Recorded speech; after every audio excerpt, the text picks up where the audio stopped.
My name is Ilkka Leinonen. I work for HiQ. We are discussing about managed file transfers in modern integration platforms. So what we are going to discuss today is a Frends technology. For Frends, we are going to add a capability for managing the file transfers. We are trusting on a product, one of the industry leaders with 30 years of proven technology called Cobalt. The Cobalt manages the transfer scenarios for both legacy and modern. And on Frends side, we have a Cobalt Frends tasks for us. On the right side, you can see an example of these Frends tasks. For every 2 minutes, we start a scheduled file transfer from one server. We read batch files, manipulate the content, and then send that information into another directory on the same server. After that, we are finished and good to go.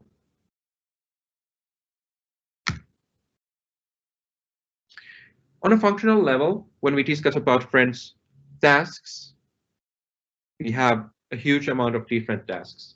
We have both the modern integration capabilities and legacy integration capabilities.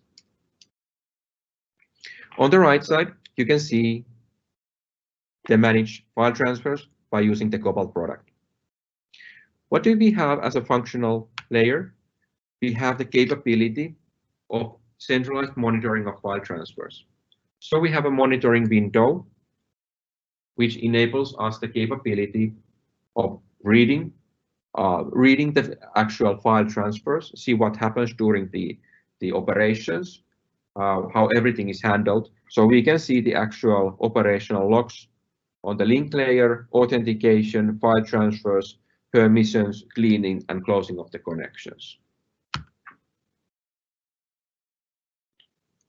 We have also the capability of scheduling the transfer process for any specific dates, or we can actually define on hour level, week level, monthly level, that when should we have the capability of starting the process all over again. And we have also some specific dates when we don't want to run the actual file transfers. We have also the capability of managing the message processing steps. So for example, if we want to retrieve XML batch file, we can have an XSLT transformation or backup of the actual file which has been sent. And then we process forward. And all this is seen on an operational log, where we have the capability of retrieving the information, what happened during the file transfer. We can see the data quality and we can see everything that everything is correct.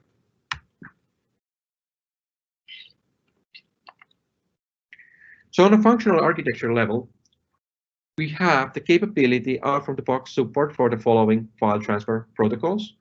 First of all, we have the FTP, FTPS, SFTP, and also Windows and Linux-based file systems.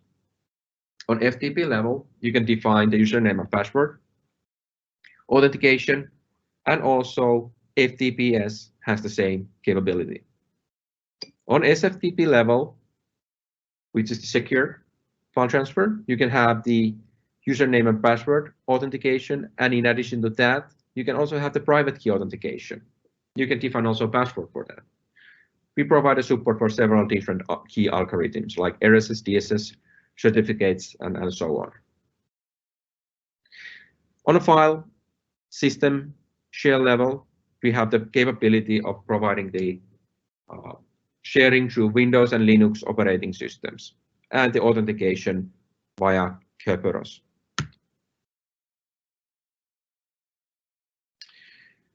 For each file transfer, we have the following steps to perform everything.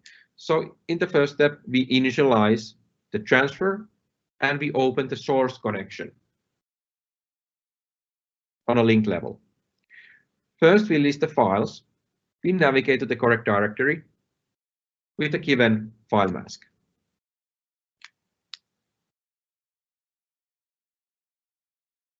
And then, if there are any files to transfer, they are transferred individually. All of the files contains the following steps for each file. We rename or move the file to be transferred according to the settings. Retrieve or transmit the file depending on the use case. We delete, rename, or move the original transferred file. We apply additional steps such as backups, transformations, and so forth. And then we are finished. And we do this all for all of the files. We also clean up and close the connections.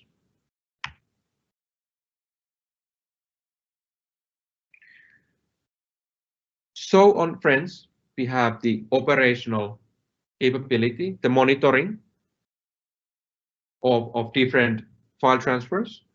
We can have a monitoring window, which tells us the capability that what happened through each transfer process.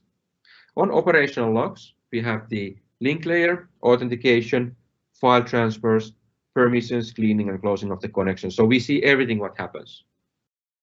That is one of the essential part of the DevOps teams, that they can have the capability of retrieving the data quality and other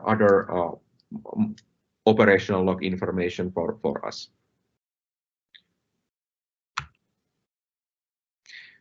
So on the left side, you can see one of the examples. For every 2 minutes, we start a file transfer. We download and upload 20 megabytes of file. We retrieve the file from speed test tele2 from specific directory, and then we manipulate the file, we manipulate the file name, and upload that file into the same server into another directory. On the right side, you can see that we open the link for speed test tele2 server, and after that, we make the authentication. We have defined a specific directory from where to read the information. And after that, we are going to start the transmission from retrieving the file and directory structures. We make the locking to another destination server. And based on that, we will start the upload. In this case, you can see that there is an error. We were not able to change the directory, so the directory does not exist. We have specific options which we can define, that we can actually create some of the directories recursive in the speed test tele2 server and on the destination side. We can also make cleanup and other options. Soon we're going to look what kind of options do we actually have in the demo. So let's jump into the demo. Here you can see one of the example processes for managed file transfers. It looks quite simple. What you can see here is a Frends design view. We utilize PPMN 2.0 modeling language to emphasize the integration processes. Here you can see that we have two different triggers. We have the manual triggering and the scheduled triggering. For manual trigger, it means that we start manually the process. On scheduling window, you can see that we are going to start and repeat the actual file transfer every 2 minutes. You can see the seconds, minutes, and hours. So we can define on which level we want to start the scheduling windows. We can also specify different timestamps. And we have also the capability of having the file transfers executed on daily, weekly, and monthly. And we can specify also to choose the dates never on these dates, or only on these specific dates.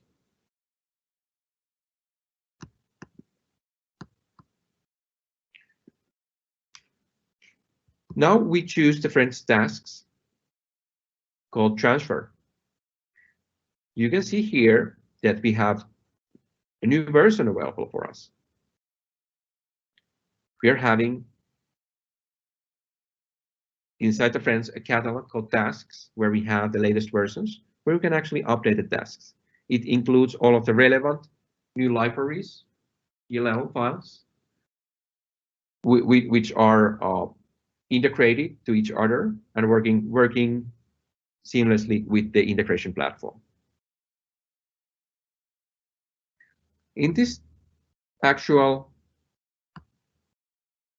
task, you can see that what are the kind of the configuration options. So first of all, we have the source, the speed test tele 2, where we utilize the root directory with the file name of 2 megabytes of zip file. The server address and the port has been specified. We have also the username and password. We can also utilize centralized environment variables where you have the staging capability for each environment. So if you have different username and passwords for each different specific environment, you can utilize the environment variables to hide their necessary information from the actual integration process. And you can see here that we can define where to retrieve the file. Is it the file system, FTP, SFTP, FTPS, or service bus?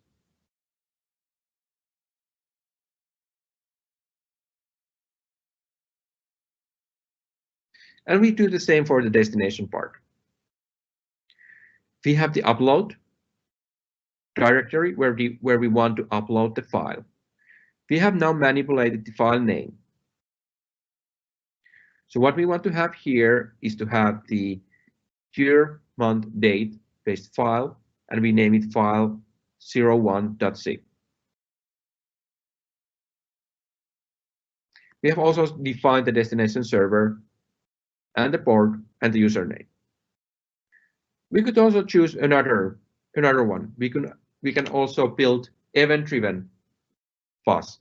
So if we want to retrieve the information source as a file or FTP, we can push that information, for example, to service bus, which makes the file transfer event-driven. We have several different kind of message processing steps. For example, we can make local backup. We can define the backup directory. We can make a cleanup. We can also utilize the XSLT transformation. We can do encoding changes. We can push the information to logs and make a file system backup. So easy steps, which are working as an interceptors during the file transfer process. Then we have the transfer parameters. We can rename source files before the transfer. We can rename the destination file during the transfer. We can create destination directories.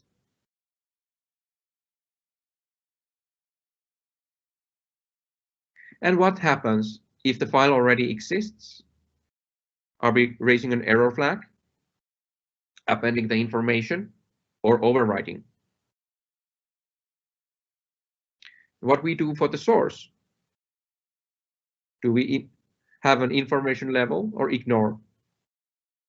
And the source operations, delete, rename, move, or nothing. We can define what to do with the transferred files already. And we can enable the operational log, of course. In addition to that,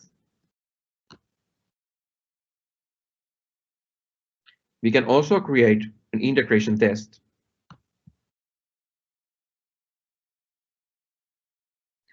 So we can run the actual integration.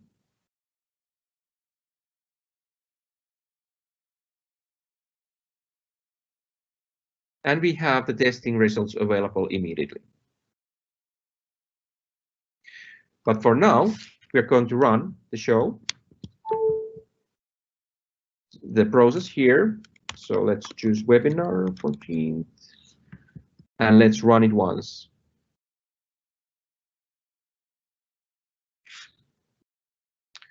So we started the file transfer, as you can see. The information was changed.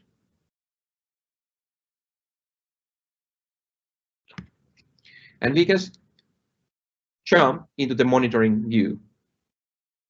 Here you can see that the file transfer is ongoing still. We can actually jump into the file transfer and see what happens. On the previous window, you can actually see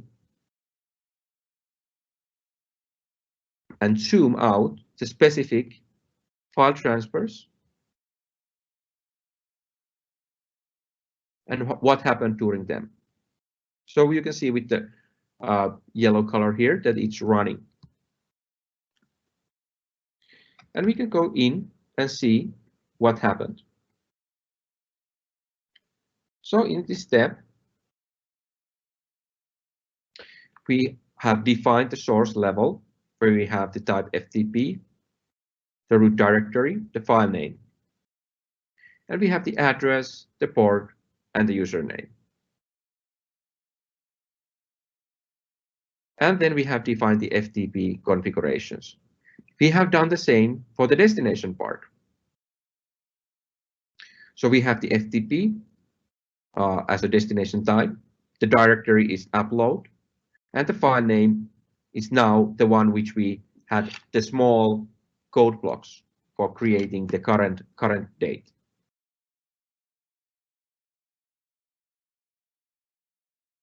And we can see also the actual task execution ID, so we can review the content once again. Now we refreshed, and we see what happened during the transfer. It took 1 minute 36 seconds.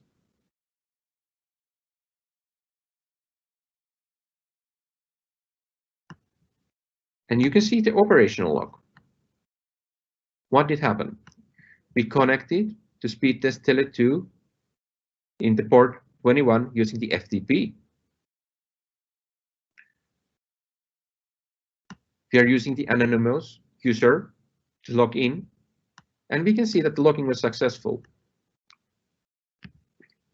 We can also see the directory have been successfully changed and entering into the passive mode. And we retrieve the directory listing. And after that, we retrieve the file. Now we connect to another server. Actually, it is the same server, but a different directory. In this case, it's speed test tele2 in the port 21 using FTP. We make the authentication for the destination part. And after that, we go for the upload directory. So the directory is successfully changed. We retrieve the file. We use the local temp file, as you can see here. And after that, we enter into the passive mode and opening the binary mode data connection for 2 megabytes of file. So the transfer is complete. We check if the destination file exists. And after that, we're going to push the put file, uploading the destination file upwards into the directory.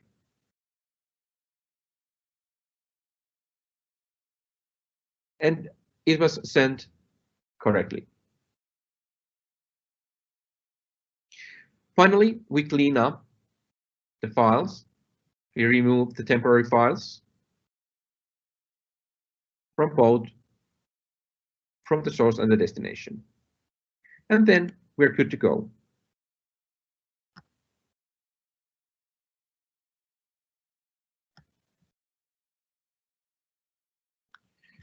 And finally, we end up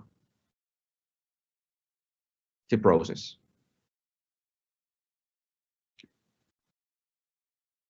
And as you can see, we can monitor and ensure the data quality for each managed file transfer.